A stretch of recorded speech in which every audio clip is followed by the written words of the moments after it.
didn't think I was going to pay over $100,000 for an RV and then just drive it the way it came from the factory, did you? Of course not. Let's talk modifications.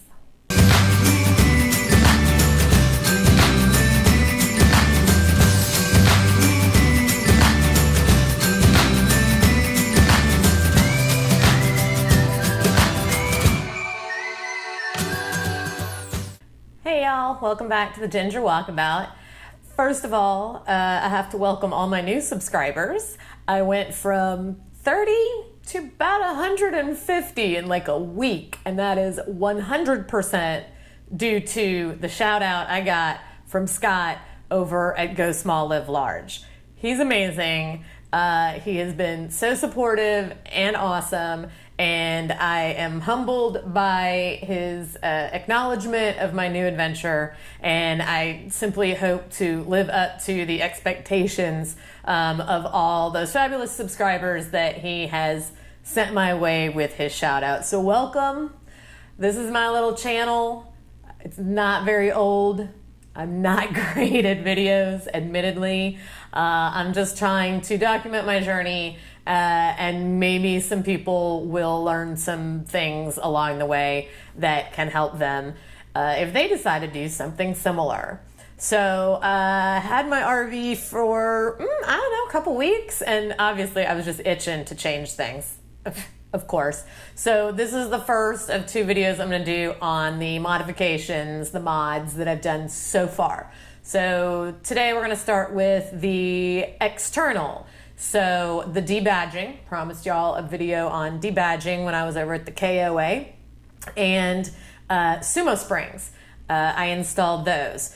So let's talk Sumo Springs. Everybody that's been on the Facebook group or really looked at Travados will tell you that everyone loves the Sumo Springs, and they put the Sumo Springs on and they help stabilize the ride. They give you a little bit extra clearance, but it's mostly just the stabilizing, the sort of wobble when you're going around curves or over bumps. So anyway, I bought a set for front and back, and have literally just been driving around looking for a place to install them.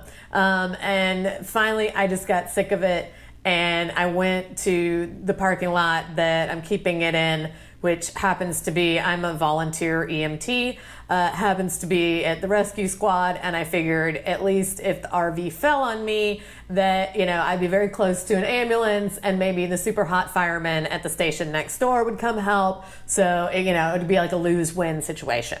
So anyway, I did not film myself installing them for a couple of reasons. First of all, it was hot as blazes, and I just needed to get it done. Like, seriously. Second of all, there are a couple of really great videos, and I'll put links to them that show you exactly how to do it. So no need to watch me reinvent the wheel. So lest you think I'm lying and that I did not install the Sumo Springs myself, I took a couple of selfies.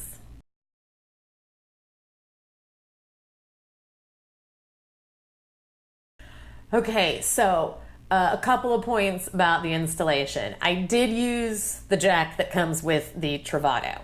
I did use wheel chocks. I did not use jack stands, even though I know I should have. Just leave me alone. I just didn't, and I didn't die, but I don't recommend you do that. Use jack stands for safety. I did not take the tires off.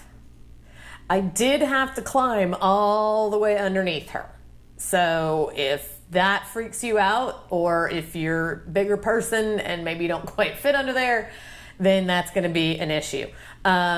So getting the original bump stops off, the first one was a bit of a challenge until I realized that if you hammer the flathead screwdriver, it actually starts to dig into the aluminum that's at the top of the rubber piece, and it creates like a groove. And then once you get that groove, then you can keep hitting it until it starts to unscrew.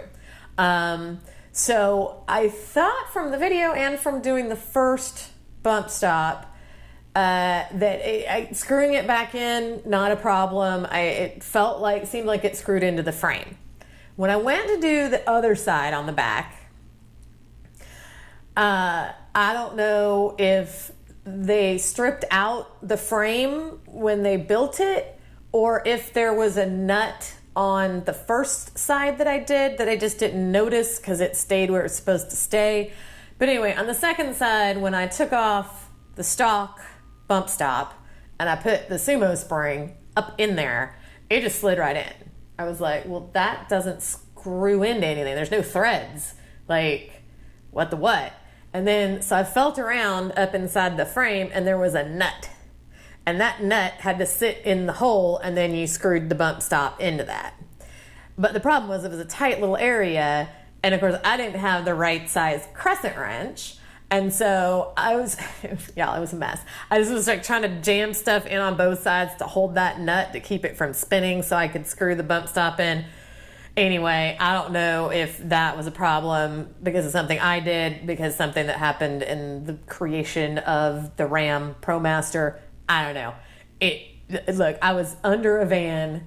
It was pushing 90 degrees. And in my head, I'm just thinking, work the problem. Just work the problem. I clearly have spent way too much time around military people because in my head, I just heard them just work the problem. And I did, and it worked, and it got done. The front springs, yeah, you got to muscle them a little bit to get them around the coils. But I think having little hands was actually helpful to get in there. And then I got zip ties both on the top and the bottom. So I was able to do that, and I feel real secure about those. So then I drove it, and it did seem, I mean, I haven't done a ton of driving on it yet, but it did seem that, it stabilized it some. I didn't measure to see how much lift I got because I didn't care, one way or another. So here's my bottom line and where I come down on installing your own Sumo Springs. First of all, I'm trying to just be self-sufficient with this van and do as much of it on my own as YouTube University will teach me to do. Second of all, I would say if you find someone to install all four, front and back, for $200 or less, labor, I mean the parts separate, then go for it. Let them install them. That was my cutoff line. I was like, if somebody said $400 to install these, looking back, I'd be like, nah, I'll do that myself again. If someone was like $200 and I'll take care of it for you, I'd be like, throw money at that problem.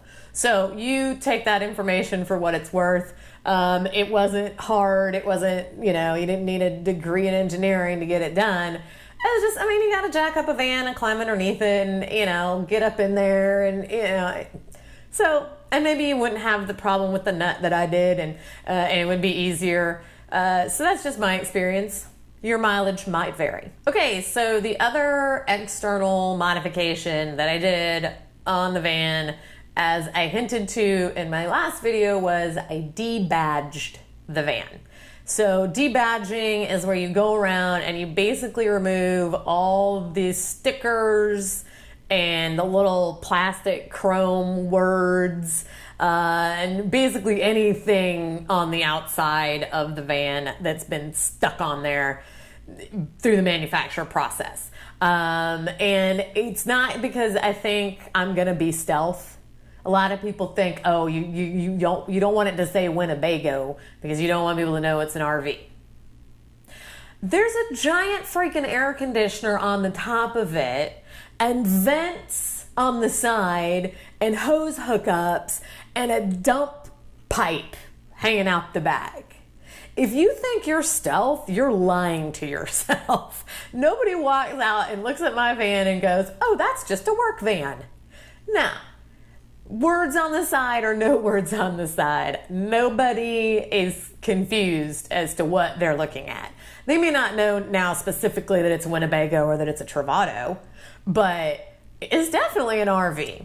So anyway, I did film myself debadging. I just filmed like the first two that I did because the rest of them went just as easily. All the warning stickers that are like next to the propane and next to the fill thing, and you'll see them all over the place. Those were super easy. Those just came right off when the van was hot. So I didn't have to do any adhesive removal or anything like that. It was just the chrome letters that are stuck on there with like the puffy tape.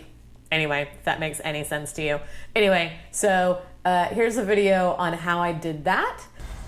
Okay. I hate these.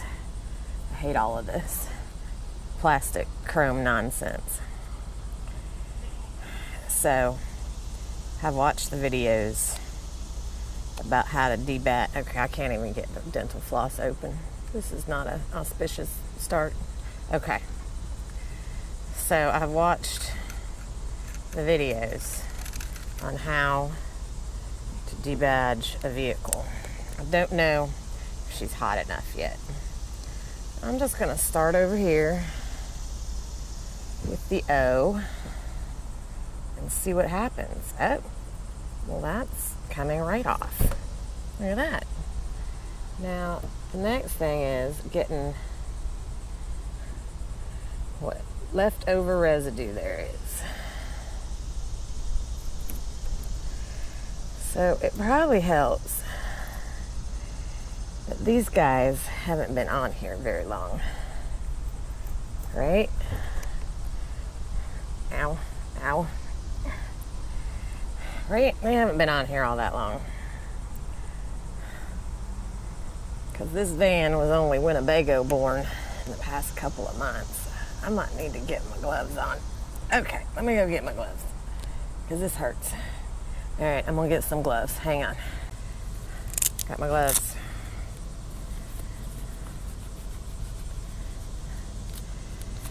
The floss is just hurting my fingers a little bit. But look, they're coming right off. Now, then the problem becomes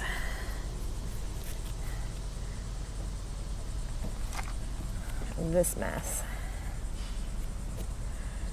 We'll get to that in a minute.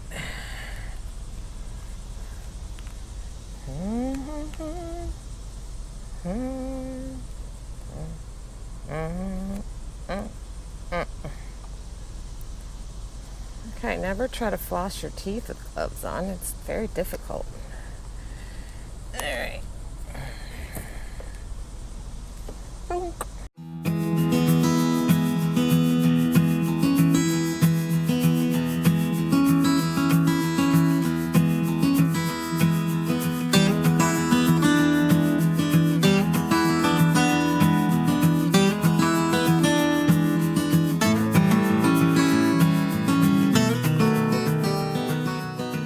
So now the real issue. I got some automotive Goo Gone. I read the instructions. I have to put it on here. I'm just a little afraid to just spray it right on there. It says to spray it on there and then let it set for a minute and then use a white cloth to wipe it off. That makes me a wee bit nervous. I guess it doesn't run too much.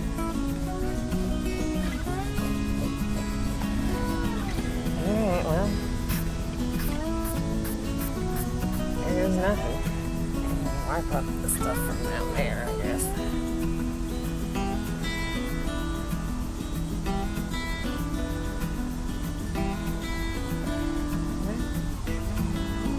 Cleaned up my chrome.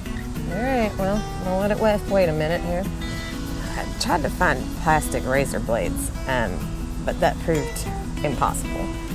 And I didn't bring an old credit card, so I have my insurance card. We'll see if that helps scrape any of this off.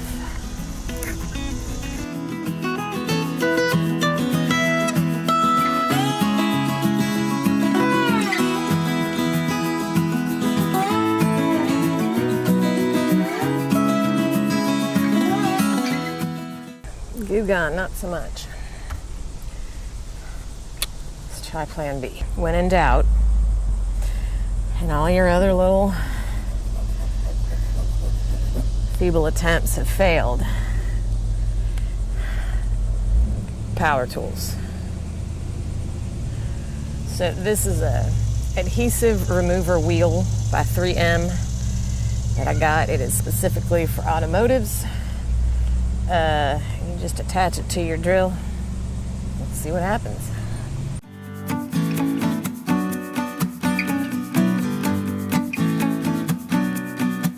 Why aren't you? Oh, because I have the torque turned down. Duh. I do believe that's working.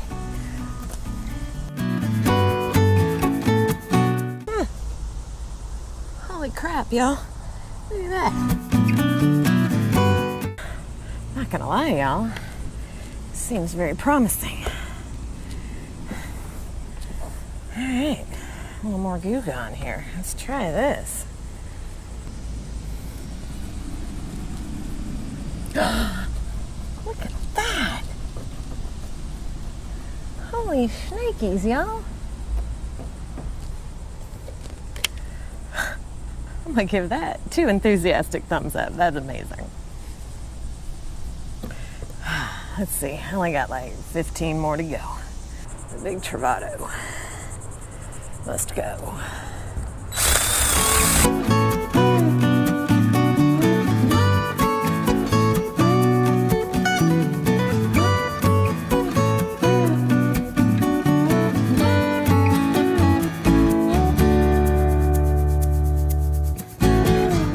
Yeah, so I had the little, these guys on there.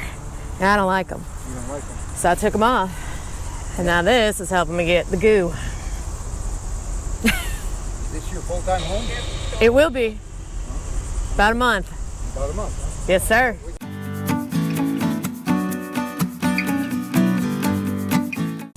So I'll tell you, there's a little shadow in the clear coat, if you know where to look. I just need to buff and wax her, and I think that'll be just fine. All right.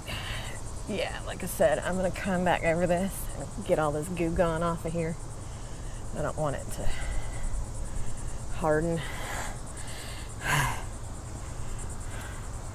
Works.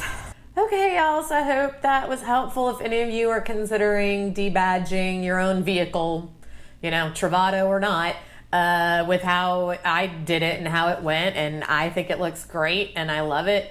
I did have to go borrow a ladder from Lowe's to get up to, there was a giant W on the front above the windshield, and then there was another Winnebago over on the side where the bike rack is up on the top. So I had to get a ladder to get those because I tried to, you know, contort myself around to get it. I couldn't do it. So, but anyway, the whole thing is completely debadged. I think it looks great. And so again, that was actually a pretty easy DIY project if you get that 3M adhesive remover wheel. Key to everything. So anyway, thanks for watching. Again, welcome to my new subscribers. My next video is going to be the mods that I have done inside the Travato. So be on the lookout for that. Thanks. See you on the road.